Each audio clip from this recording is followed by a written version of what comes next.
Op 6 April 1652 het 3 skepe, die Dromedaris, die Reiger en die Goede Hoop in Tafelbaai gearriveer. Aan boord was Jan van Riebeeck en sy bemanning, gereed om 'n verversingspos te stig aan die suidpunt van Afrika. Wat toe 'n eenvoudige stasie vir skepe op pad na die ooste moes wees, het die eerste fondasie geword van 'n volk. 'n Gemeenskap wat sou groei, bou en bly. Maar dit was meer as net 'n fisiese vesting. Dit was ook die begin van iets geestelik groots.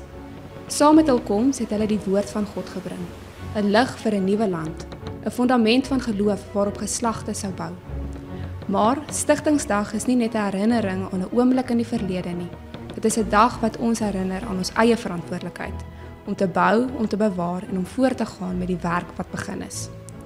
Meer as 3 eeue later, in April 1991, het 'n ander groep pioniers opnuut 'n droom aangepak. Die eerste Oranje gesinne het hulle in die Bo-Karoo kom vestig. 'n Vrye Afrikaner gemeenskap gebou op geloof, saamwerksaamheid en eie arbeid.